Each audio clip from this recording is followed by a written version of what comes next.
সুয়োরানীর বুঝি মরণকাল এলো। তার প্রাণ হাঁপিয়ে উঠছে, তার কিছুই ভালো লাগছে না। বদ্যি বড়ি নিয়ে এলে, মধু দিয়ে মেরে বললে, খাও।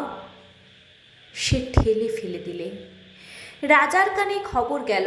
রাজা তাড়াতাড়ি সভা ছেড়ে এলো। পাশে বসে জিজ্ঞাসা করলে, তোমার কি হয়েছে, কি চাই? সে গুমড়ে উঠে বলে, তোমরা সবাই যাও, কেবল আমার স্যাঙাতনিকে ডেকে দাও। স্যাঙাতনি এলো। রানী তার হাত ধরে বললে, সই, বসো, কথা আছে।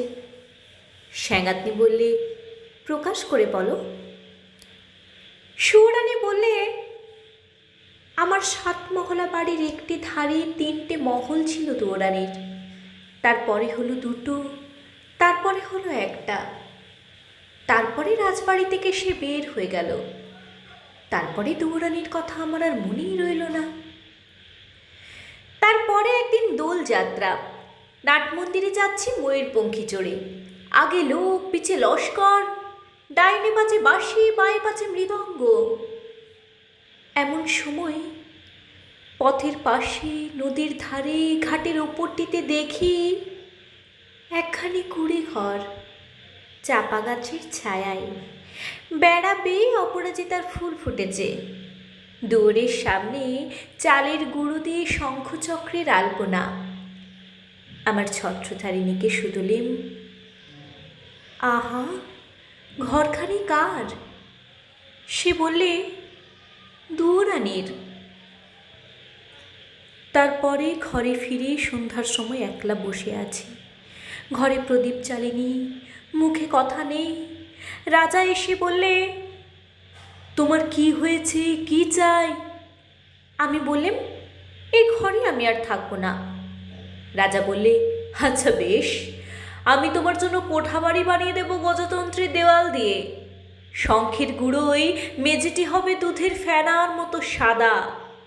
মুক্তোর ঝিনুক দিয়ে তার কিনারে এঁকে দেব পদ্মের মালা। আমি বললাম, আমার বড় স্বাদ খেয়েছে, কুঁড়ে ঘর বানিয়ে থাকি তোমার বাহির বাগানের একটি ধারে। রাজা বললে, আচ্ছা বেশ, তার আর ভাবনা কি? কুঁড়ে ঘর বানিয়ে দিলে।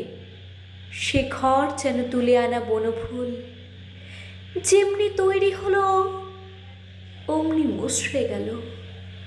বাস করতে গেলেম, কেবল লজ্জা পেলেম। তারপরে একদিন স্নান যাত্রা। নদীতে নাইতে গেছি, সঙ্গে 107 জন সঙ্গিনী। জলের মধ্যে পালকি নামিয়ে দিলে, স্নান হলো। পথে ফিরে আসছি, পালকির দরজা একটুকু ফাঁক করে দেখি, ও কোন ঘরের বউ গা? যেন নির্মাল্যের ফুল, হাতে সাদা শাখা, পরনে লাল পেড়ে শাড়ি, স্নানের পর মাটির ঘড়ায় জল তুলে আনছে। সকালের আলো তার ভিজে চুল আর ভিজে ঘড়ার ওপর ঝিকিয়ে উঠেছে। আমার ছত্রধারিণীকে শুধুলেম, মেয়েটি কে? কোন দেব মন্দিরে তপস্যা করে? ছত্রধারিণী হেসে বললে, চিনতে পারলে না? হয়তো দুয়োরানী। তারপরে ঘরে ফিরে একলা বসে আছি, মুখে কথা নেই।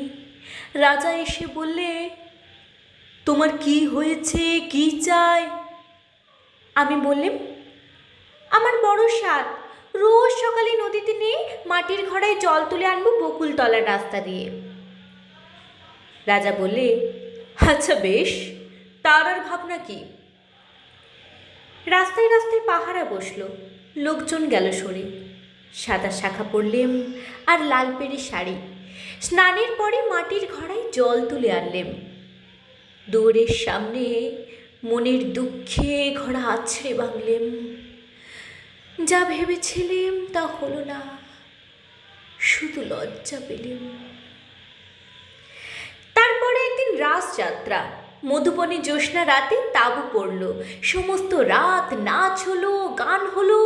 পরদিন সকালে হাতির ওপর হাওদা চড়ল।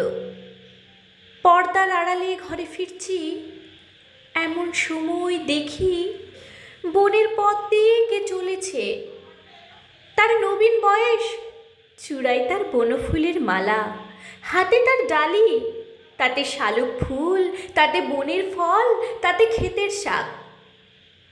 ছত্রধারিণীকে শুধলেম, কোন ভাগ্যবতীর ছেলে পথ আলো করেছে?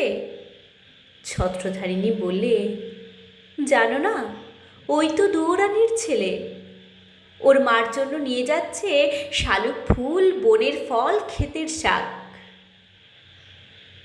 তারপর ঘরে ফিরে একলা বসে আছি, মুখে কথা নেই।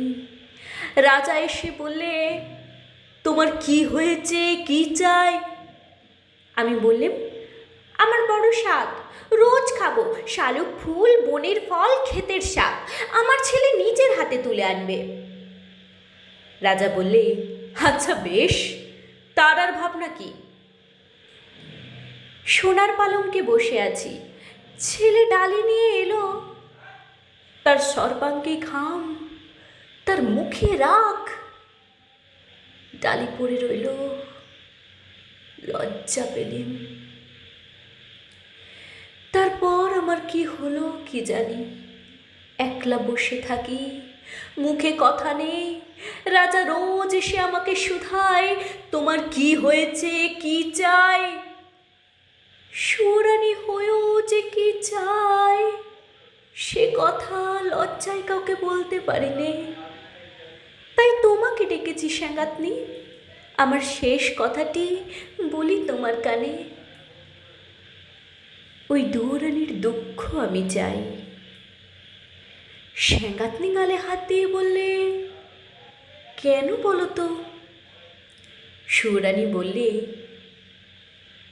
ওর ওই বাঁশির বাঁশিতে সুর বাজল, আর আমার সোনার বাঁশি বই বেড়ালেম, আগলে বেড়ালেম, কিন্তু বাজাতে পারলেম না।